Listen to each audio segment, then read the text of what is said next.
guys, today we're going to be doing a seascape, which is different than a landscape because this one is involving just the sea. And we are going to be inspired by Mead. She's a contemporary artist, which means she's still practicing today. And she loves to use a lot of heavy dark lines and very, very bright, warm and cool colors. So today we're going to show you how to use things in the foreground, which is the front, the middle ground, which is in the middle, and in the background. So the very first thing that we are going to do is we are going to make a large swirl. And if you notice, I have my paper horizontally, which is long ways. But I'm going to start with a big swirl right over here. So I'm going to go like this, swirl it in. Then from that swirl, and actually I'm going to switch to permanent marker just to make sure you can see it. Then from that swirl, I'm going to swirl it back out. And I might add another line right here to give it some sort of big wave look. Then I'm going to make the horizon line.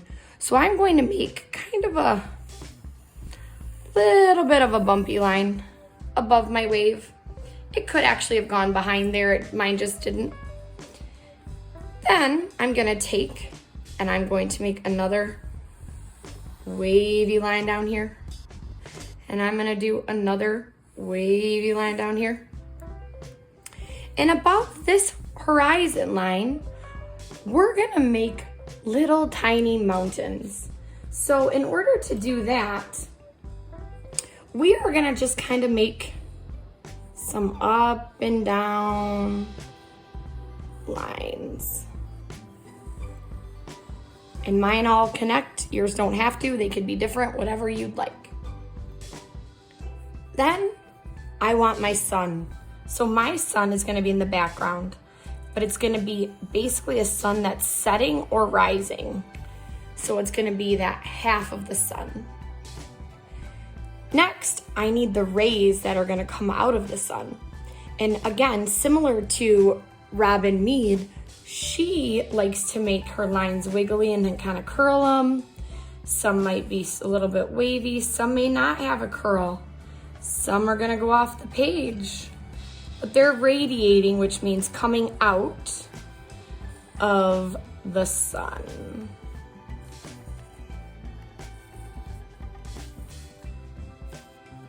We'll make one more over here.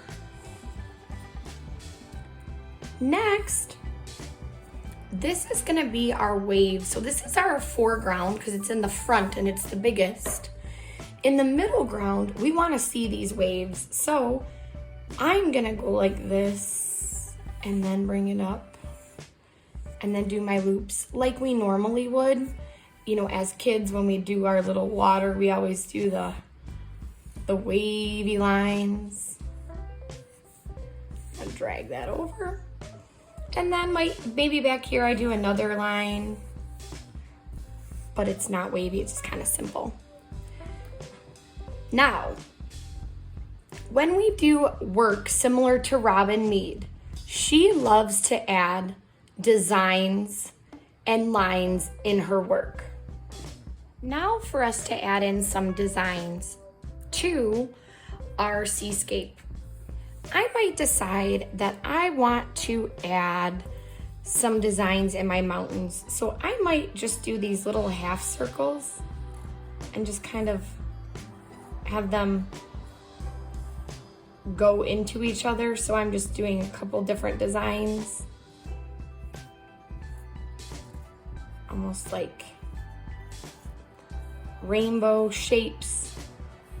So I'm gonna do that in my mountains all the way across. Next, I might put some dots in my waves. So in this wave, I might start up here and just start making dots. And at some point, if you guys are working with pencil, you're gonna wanna switch over and trace everything with marker. or if you have a black crayon, whatever you have at home. I know that Robin Mead does a lot of things with paint and watercolor. So sometimes we have that at home, sometimes we don't. But I also know that if you take Crayola markers that are water soluble, you can add like color, and then you can take a Q-tip and dip it in water, and the water actually spreads the ink. So it's almost like a watercolor type. But for today, we're gonna use color pencils and crayons. So again, I just added some designs. I can keep going.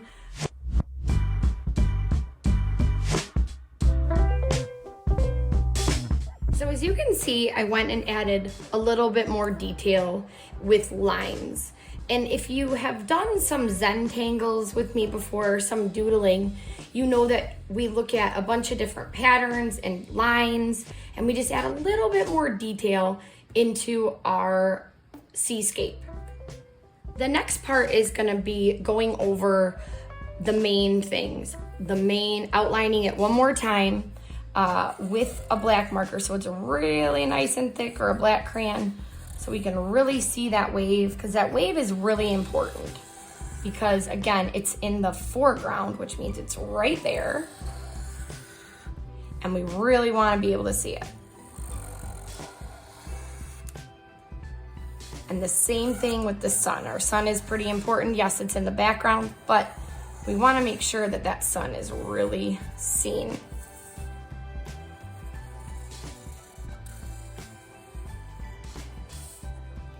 All right, next we're gonna move on to the coloring. Now you can use crayons, color pencils, markers, again, whatever you have at home. But something that Robin Mead does is she usually does the water with cool colors, because water is usually blues, purples, and greens. And then she usually does the sun warm colors, and the sky might be some warm colors as well. So I'm gonna show you how to do that. I'm gonna use crayons to color, just because that's what I have here. You can use markers. Again, if you have paint, watercolor paint looks amazing. Color pencils are fabulous. Again, it's what you have at home, so don't stress if you don't have something that I have. But what I'm gonna do first is I'm going to actually I'll use both crayons and color pencils. So what I'm gonna do is I'm going to color, I've grabbed a Pacific blue crayon, and I'm going to outline my wave, but just this one section. And I'm gonna color it in. Then the next part of my wave, I'm gonna pick a different color blue, and I'm gonna color it in. I might choose crayons, I might choose color pencils. It's, again, totally what you feel comfortable with.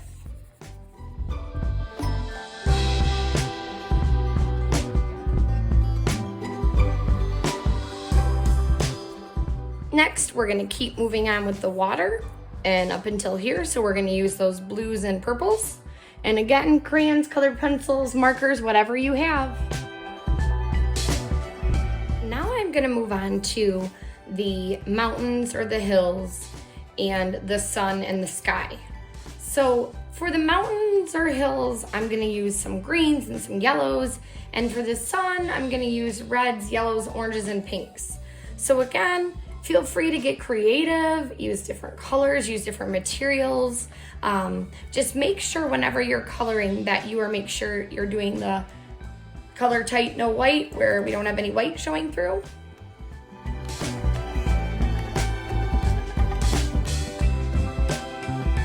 Now we're gonna move on to the sun and the sky.